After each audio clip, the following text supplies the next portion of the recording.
Hello, dear students. Welcome back to the session of the fundamental of logistic and inventory management, जिसमें हमने पांचों units का जो है रिवीजन कर लिया है। और आज के सेशन में हम unit number 6 plus unit number 7 दोनों का रिवीजन जो है इसी में ही हम कंपाइल कर लेंगे। तो सबसे पहला हमारे सामने क्वेश्चन है, what is inventory management? Explain the factors affecting inventory management. Inventory का मतलब क्या होता है? स्टॉक। स्टॉक का मैनेजमेंट क्या होता है? That is known as inventory management. Inventory प्रबंधन क्या है और इन्वेंट्री प्रबंधन को प्रभावित करने वाले कारकों की व्याख्या करिए। अब बात करें यदि हम इन्वेंट्री मैनेजमेंट की, तो inventory management is the process of ordering, sorting, tracking and controlling inventory. Overall आपकी इन्वेंट्री को मैनेज करना कि कितनी इन्वेंट्री हमें रिक्वायर्ड है, कितनी हमें स्टोर करना है, उसकी ट्रैकिंग रखना कि कितनी समय के बाद हमें फिर से ऑर्डर पुटअप करना है, जिसे हम ईओक्यू भी बोलते हैं, जो अभी हम नेक्स्ट यूनिट में देखेंगे भी। ठीक है। तो इसमें क्या क्या चीजें शामिल हैं आपकी? Raw material, work in progress and finished goods, to ensure the right quantities available at the right time and right place. और इन्वेंट्री मैनेजमेंट की क्यों रिक्वायरमेंट होती है? ताकि जो है हम सही समय पर जो है सही प्लेस पे सही क्वांटिटी में इन्वेंट्री जो है अवेल करवा पाए। जैसे कि इन्वेंट्री मैनेजमेंट जो है क्या प्रक्रिया है, जिसमें हम कच्चे माल, बने उत्पादों और तैयार माल की योजना, भंडारण, निगरानी का नियंत्रण शामिल होता है, ताकि सही समय पर सही मात्रा में माल जो है उपलब्ध हो पाए। दैट मीन्स ओवरऑल आपकी इन्वेंट्री की प्लानिंग करते हैं कि रॉ मटेरियल कितना रिक्वायर्ड है से लेकर पूरा उसका प्रोडक्शन प्रोसेस तक जितनी रिक्वायरमेंट है, कितना ऑर्गेनाइज करना है रिसोर्सेज को, अवेलेबल कहाँ से होंगी, किस समय पर चाहिए, ट्रांसपोर्टेशन किस मोड ऑफ ट्रांसपोर्ट से आएगा, इन्वेंट्री ओवरऑल सभी चीजें, इसको स्टोर करके रखना है तो वो चीजें, उसकी ट्रैकिंग रखना समय समय पर कि वो स्टॉक हमें अवेलेबल हो जाएगा प्रोडक्शन से पहले पहले, तो ओवरऑल उसके ऊपर निगरानी रखना, तो that is known as inventory management.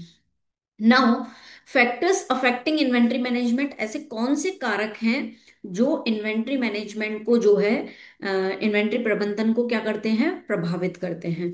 तो सबसे पहले यदि हम बात करें तो डिमांड फोरकास्ट, मांग का पूर्वानुमान जो है, हमें यदि हमारा इन्वेंट्री मैनेजमेंट पे कमांड है तो हमें ये पता है कि डिमांड जो है लोगों की, डिमांड को यदि हम फोरकास्ट कर पा रहे हैं तो उससे जो है हमें ये समझ में आ जाएगा कि कितनी इन्वेंट्री जो है हमें और ऑर्डर करनी है, या कितनी इन्वेंट्री हमें मैनेज करके रखनी है according to the demand.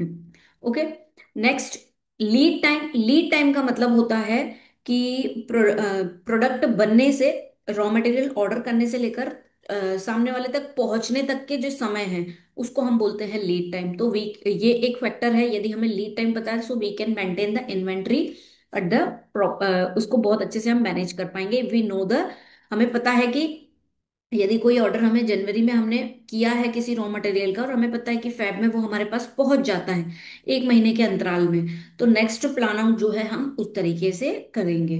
Storage capacity, हमें ये पता रहता है कि हमारे स्टॉक का लेवल कितना है, लिमिट कितनी है, कितने स्टॉक की क्वांटिटी हमें मेंटेन करके रखनी है, तो उससे जो है हमारी स्टोरेज कैपेसिटी जो है वो क्या रहेगी, हमें ये आइडेंटिफाई रहेगी। और ये हमारे इन्वेंट्री को जो है कहीं ना कहीं इम्पैक्ट करता है कि स्टोरेज कैपेसिटी उस हिसाब से हम मेंटेन करके रखते हैं।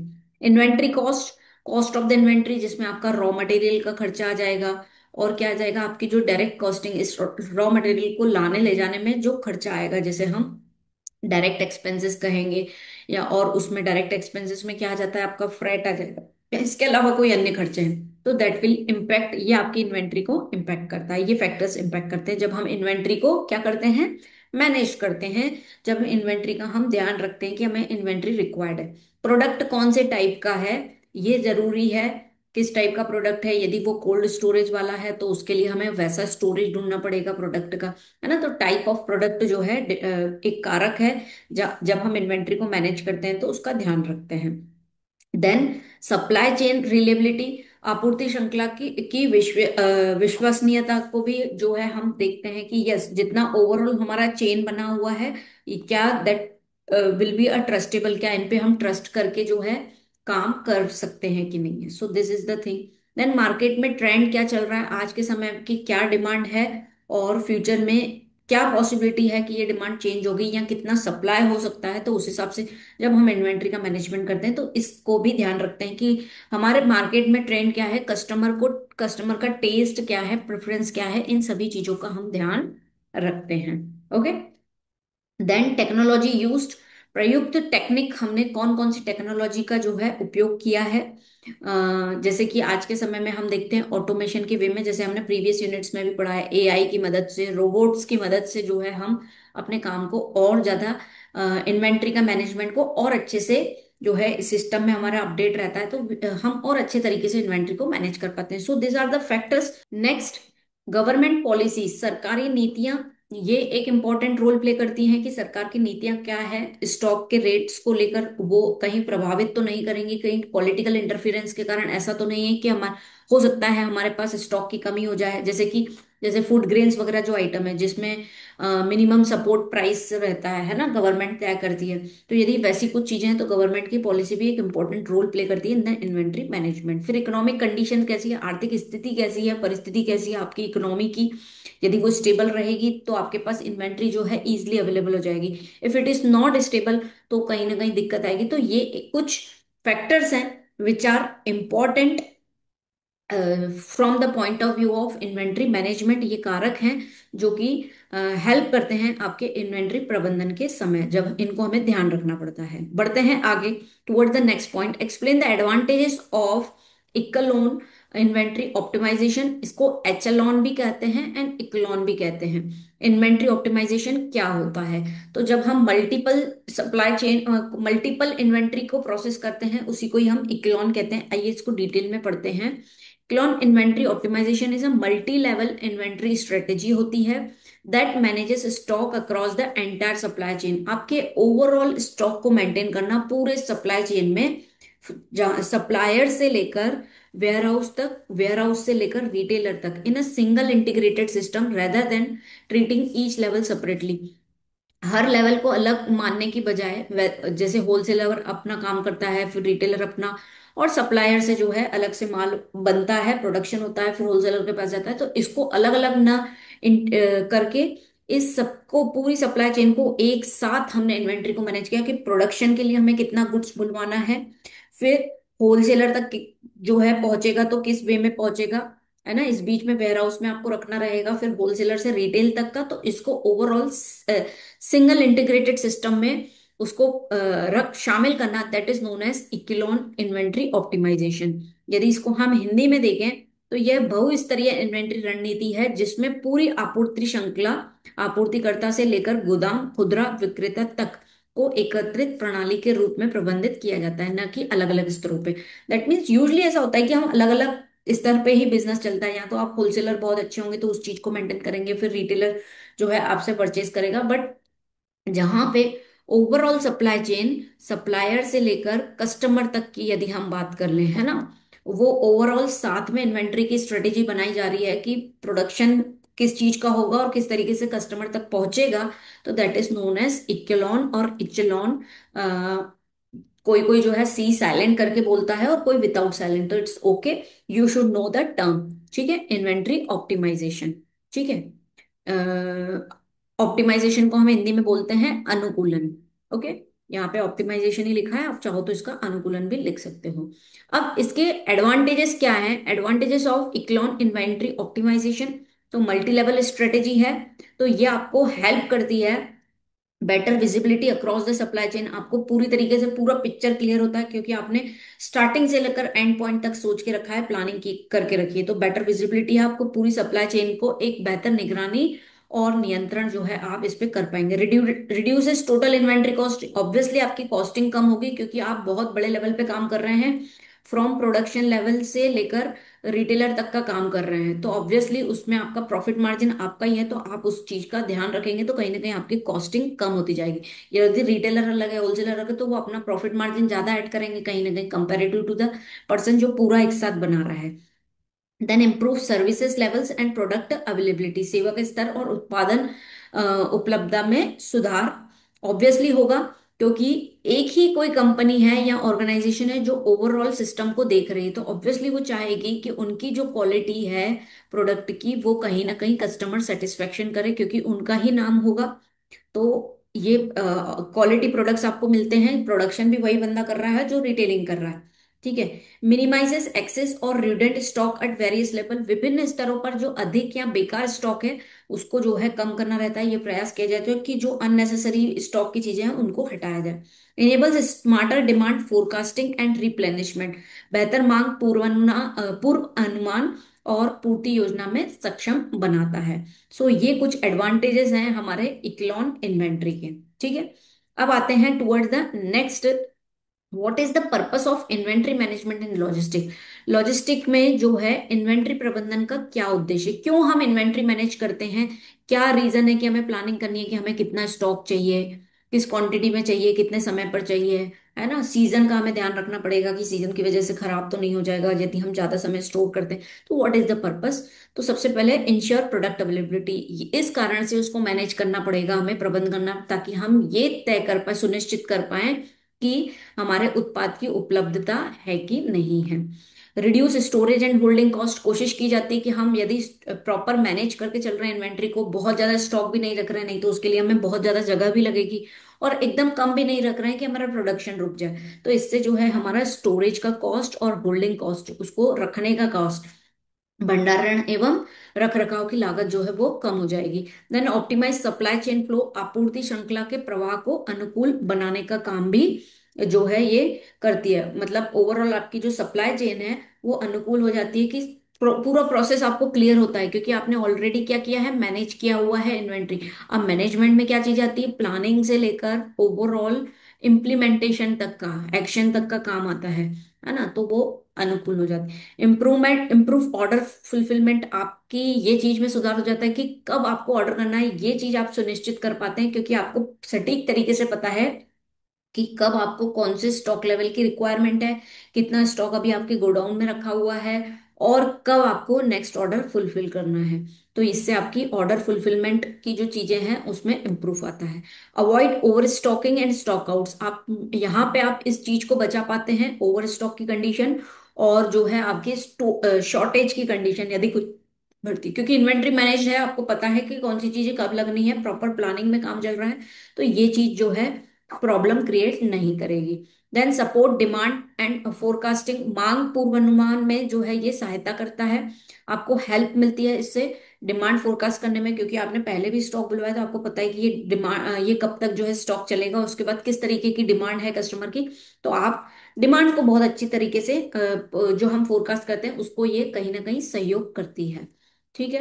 इनहेंस कस्टमर सेटिस्फेक्शन, और ग्राहकों की संतुष्टि जो है इसमें बढ़ती है, क्यों, क्योंकि आपका स्टॉक कभी भी ऐसा नहीं होता है कि शॉर्टेज हो गई तो गुड्स अवेलेबल ही नहीं है ना। इन्वेंट्री मैनेजमेंट में बैलेंस्ड इन्वेंट्री आपके पास होती है, ना बहुत अधिक ना बहुत कम, तो इससे जो है ग्राहकों की संतुष्टि बनी हुई रहती है कि उनको कभी भी पछताना नहीं पड़ता कि ये गुड्स अवेलेबल नहीं है तो हमें रुकना पड़ेगा या हमें किसी अल्टरनेटिव को चूज करना पड़ेगा, तो ये इश्यूज सॉल्व होते हैं।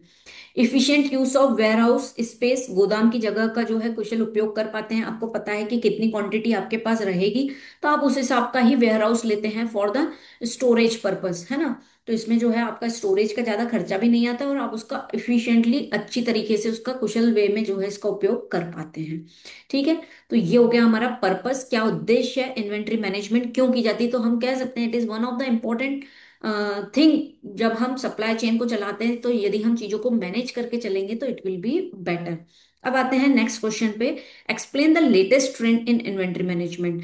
आज के समय में जब हम इन्वेंट्री मैनेज करते हैं तो कौन से लेटेस्ट ट्रेंड को हमें फॉलो करना चाहिए, क्या चलन है, ठीक है, या कौन सी प्रवृत्तियां जो है होती हैं आज के समय में इन्वेंट्री मैनेज करते समय। Let us revise in a brief. Automation and AI integration, स्वचालन और एआई का एकीकरण, जैसे एआई की मदद से, रोबोट की मदद से हमने देखा था कि गुड्स जो है हम स्टोरेज की प्लेस पे ही कैनिवोर की मदद से जा रहा है, मशीनरी की मदद से जा रहा है, तो इससे जो है बहुत इजीली जो है आप आपके ऑर्डर को सॉर्ट कर पाते हैं, आपको पता रहता है कौन सा माल जो है कहाँ पे रखा हुआ है ना, सॉर्टिंग कर पाते हो, फिर नेक्स्ट ऑर्डर कब फुलफिल करना है, तो आपको एग्जैक्टली चीजें पता रहती है, तो ये आपका काम आसान बना देता है। आपको सॉफ्टवेयर में इजिली दिख जाता है कि कौन सा स्टॉक अभी अवेलेबल है, कौन सा नहीं है, तो कस्टमर का वेट टाइम जो है आप नहीं लेते हैं।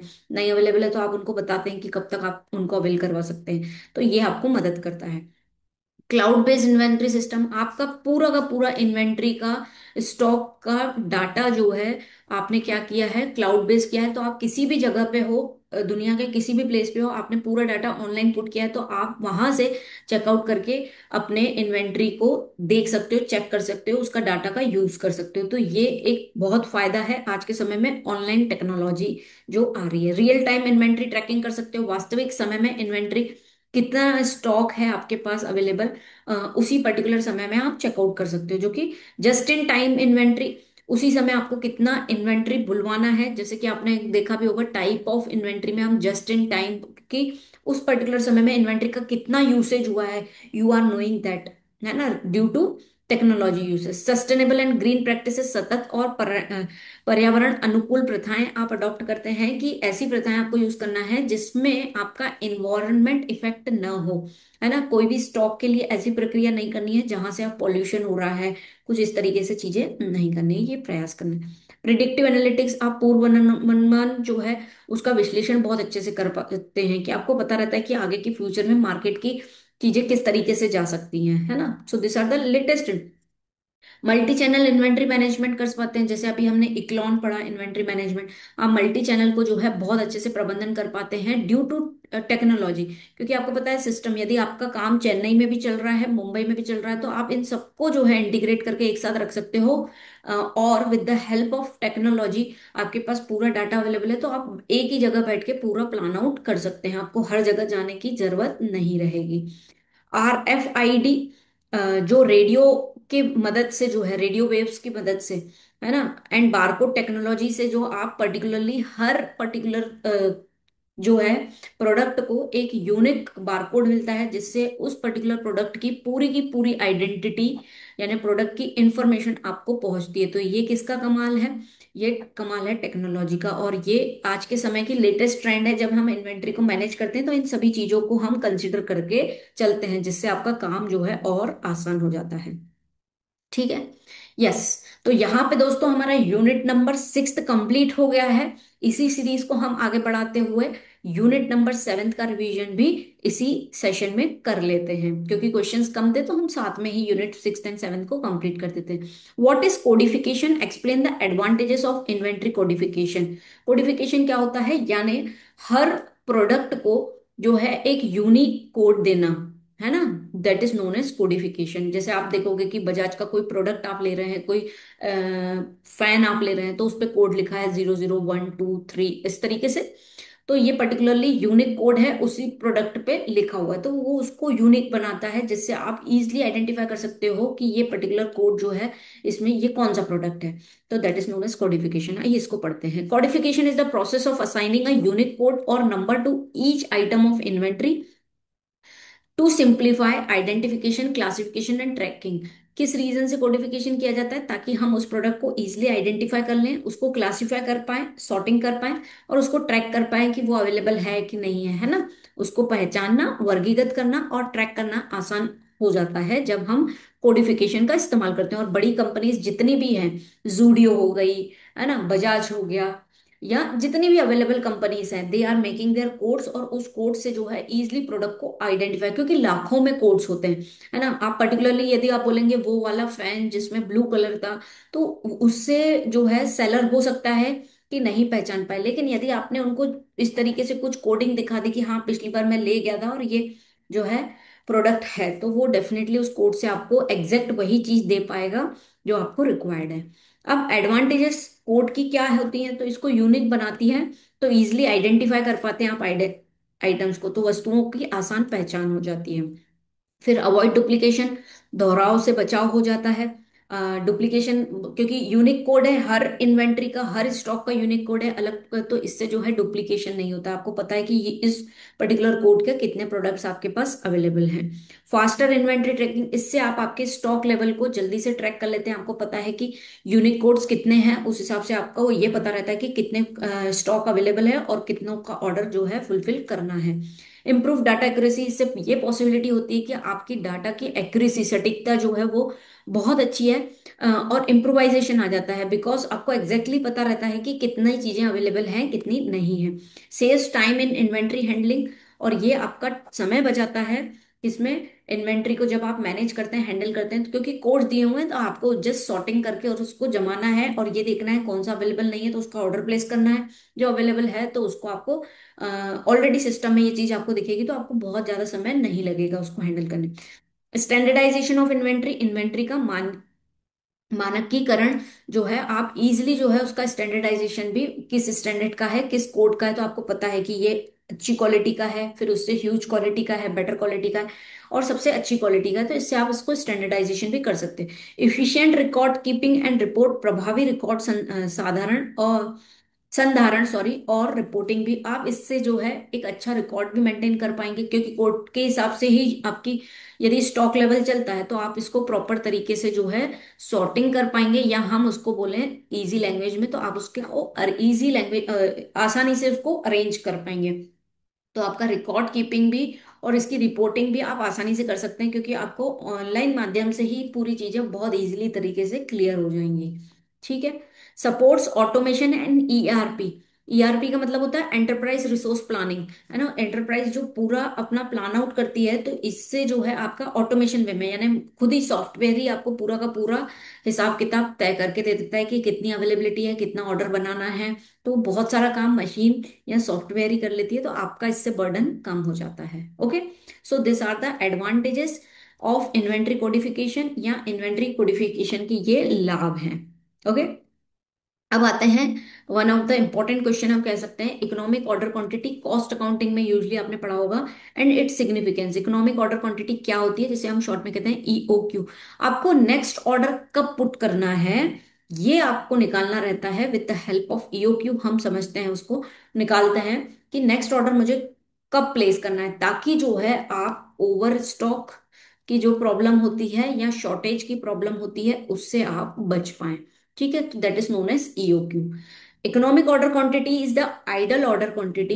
ये एक आइडल ऑर्डर क्वांटिटी है that minimise the total cost of inventory management, जो आपके ओवरऑल कॉस्ट को रिड्यूस करती है, क्योंकि बहुत ज्यादा आपने स्टॉक रख लिया तो आपको कॉस्ट भी ज्यादा लगेगी, क्योंकि स्टोरेज का कॉस्ट लगेगा उस इन्वेंट्री को मेंटेन करने के लिए। शॉर्टेज है तो फिर प्रोडक्शन रुक जाएगा। तो ईओक्यू जो है एक आइडियल, एक आदर्श कंडीशन होती है कि आपको नेक्स्ट ऑर्डर कब प्लेस करना है।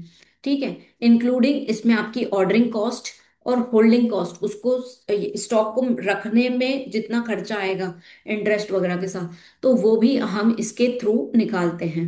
वह आदर्श ऑर्डर मात्रा है जो इन्वेंट्री प्रबंधन की कुल लागत को न्यूनतम करती है, जिसमें ऑर्डर लागत और भंडारण लागत भी शामिल होती है, कि उसको हमें रखना है स्टोर करके तो कितना खर्चा आएगा क्या। तो ये होता है आपका economic order quantity, one of the important question हम कह सकते हैं। ठीक है। अब इसका क्या सिग्निफिकेंस है, इसका क्या महत्व है, तो ये आपके मिनिमाइज करती है टोटल इन्वेंट्री कॉस्ट। जैसे कि हमें ये पता रहता है कि नेक्स्ट ऑर्डर कब प्लेस होगा, आफ्टर 15 डेज। टोटल साल भर में कितने ऑर्डर्स होंगे, 15 ऑर्डर हमें लगाने हैं साल भर में। इस तरीके से आप एक्चुअल चीज आइडेंटिफाई कर पाते हो, तो आपका टोटल इन्वेंट्री कॉस्ट बच जाता है, कि आपने बहुत ज्यादा स्टॉक का आप मेंटेन नहीं कर पाओ, मेंटेनेंस नहीं रखना पड़ेगा, तो इससे आपका स्टोरेज का जो खर्चा है वो कहीं ना कहीं आप मिनिमाइज कर पाओगे। Balances ordering and holding cost, इससे आपका ऑर्डर करने का कॉस्ट, यानी यदि आप इमरजेंसी में किसी से गुड्स लोगे तो वो ऑब्वियसली आपको महंगा देगा, रॉ मटेरियल एकदम से लेने का है, और आपने सामने वाले को समय दिया हुआ है कि हाँ हाँ 15 दिन में आपका गुड्स आ जाए, हमें कोई दिक्कत नहीं है, तो ये मैनेज करता है आपके ऑर्डर एंड होल्डिंग कॉस्ट को। Avoids over stocking and under stocking, जो हमने बार बार बात की कि ओवर स्टॉक की प्रॉब्लम एंड शॉर्टेज की प्रॉब्लम से हम बच पाते हैं जब हम ईओक्यू निकाल लेते हैं, क्योंकि हमें पता है कि ऑर्डर कब करना है। Improve cash flow and efficiency, इससे आपके जो है लिक्विडेशन ऑफ द बिजनेस, जिसमें आप इजिली कैश को कन्वर्ट कर पाते हैं, तो कैश फ्लो बना रहता है बिजनेस में। आपको पता है कि यहाँ से पैसा आएगा तो हमें स्टॉक परचेज के लिए लगाना है, तो इससे जो है इफिशिएंसी बनी रहती है। सपोर्ट्स बेटर इन्वेंट्री प्लानिंग, बेहतर इन्वेंट्री जो है इससे आप अच्छे से प्लान कर पाएंगे, क्योंकि आपको पता है किस पर्टिकुलर समय पे आपको ऑर्डर प्लेस करना है, कितने टाइम ऑर्डर प्लेस करना है। तो इससे जो है इन्वेंट्री की प्लानिंग जो है अच्छे तरीके से हो पाती है। So that is known as EOQ, economic order quantity. ठीक है। तो यहाँ पे हो दोस्तों हमारा यूनिट नंबर 7th भी कंप्लीट होता है, और इससे हमने unit number 6th and 7th का रिवीजन कंप्लीट कर लिया, एंड ऑलमोस्ट हमने ओवरऑल सिलेबस को भी कंप्लीट की कर लिया। आप इसका रिवीजन कीजिए। If you have any kind of doubt please let me know in the comment section, and as a request always कि kindly support us by liking and sharing the video to your friends, ताकि उनकी भी मदद हो, and subscribe the channel. With this, thank you and all the very best for your examination.